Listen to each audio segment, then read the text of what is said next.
El 28 de noviembre de 1994, Jeffrey Dahmer, uno de los asesinos en serie más notorios de la historia de Estados Unidos, encontró su fin de una manera tan brutal como los crímenes que cometió.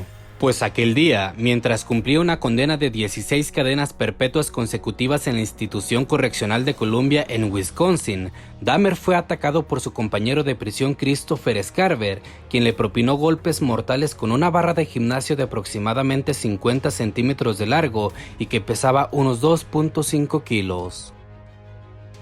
Y vaya que en la misma pelea Scarver también asesinó a otro recluso, Jesse Anderson, en un suceso que no duró más de 20 minutos, según lo explicó la revista estadounidense People. Pues el famoso asesino en serie había sido condenado en 1992 por los horribles asesinatos de al menos 17 jóvenes en Milwaukee en los años 1978 y 1991. A lo largo de esos años cometió crímenes de una naturaleza espantosa, ya que secuestraba, violaba, desmembraba y practicaba actos de canibalismo y necrofilia con sus víctimas. Su captura puso fin a un reinado de terror que mantuvo a la ciudad en vilo. En el juicio, Dahmer asumió la responsabilidad total de sus crímenes, pero no vivió para pagar demasiados años tras las rejas, ya que fue asesinado cuando apenas tenía 34 años. La sentencia que le fue impuesta fue una de las más severas, 16 cadenas perpetuas consecutivas, además de una sentencia adicional que nunca cumplió, ya que no fue condenado por uno de los crímenes debido a la falta de pruebas. La condena parecía garantizar que pasaría el resto de su vida en prisión, pero por un desenlace irónico, nunca alcanzó a cumplirla. La muerte de Dahmer estuvo marcada por el profundo desagrado personal de su atacante Scarver, que también estaba en la cárcel mientras cumplía una condena perpetua por asesinato.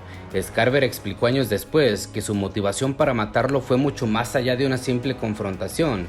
Según contó, el comportamiento de Dahmer en prisión lo había perturbado profundamente, especialmente sus actos macabros. El asesino en serie solía realizar imitaciones grotescas de su comportamiento anterior, ya que esculpía partes de cuerpo humano con alimentos y utilizaba ketchup como simulacro de sangre, lo que aterraba a los otros reclusos, según le contó Scarver al New York Post en una nota de 2015. Además, Scarver mencionó que a pesar de que muchos prisioneros se arrepentían de sus crímenes, Dahmer no parecía sentir algún remordimiento por sus actos.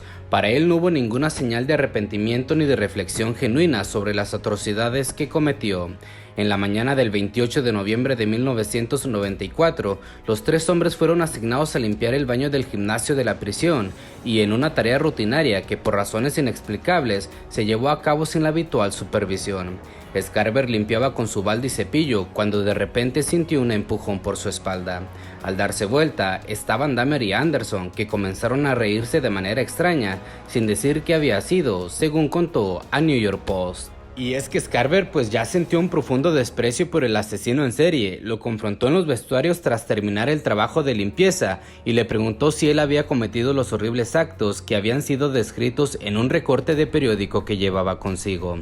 Ante la reacción de incredulidad, Scarver sintió una mezcla de repulsión y disgusto, y en ese momento decidió tomar medidas drásticas y comenzó a pegarle con la barra de gimnasio ya mencionada. Una vez que la víctima estaba en el piso, fue al vestuario de Anderson e hizo lo mismo.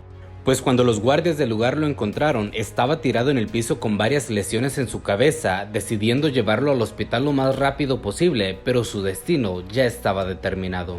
Una hora después de haber sido hospitalizado, se confirmó su muerte. Las últimas palabras de Dahmer nunca fueron conocidas públicamente, pero sí se sabe que al momento de su condena expresó un profundo arrepentimiento por sus crímenes. Durante el juicio, Dahmer asumió por completo la responsabilidad de las atrocidades que cometió y manifestó su deseo de que Dios lo perdonara, según informó el medio estadounidense The Washington Post en un artículo publicado en aquel entonces. En sus declaraciones comentó que comprendía que la sociedad nunca podría perdonarlo y que las familias de sus víctimas probablemente nunca superarían el daño que él había causado. Su arrepentimiento, sin embargo, no pudo borrar el sufrimiento de las personas que habían perdido a sus seres queridos de una manera tan espantosa. pues en una de las intervenciones que hizo ante el tribunal, el asesino describió cómo había cometido sus crímenes al caer en lo que él mismo definió como un holocausto. Reconoció que se había alejado de un poder superior, un acto que consideraba el origen de su descenso hacia el mal. Y pues aunque se le atribuyó un retorno a la fe después de los asesinatos, sus palabras no parecían ser suficientes para redimirlo ante las víctimas y sus familias. Si pudiera dar mi vida ahora mismo para traer de vuelta a sus seres queridos, lo haría, afirmó Dahmer, según el The Washington Post.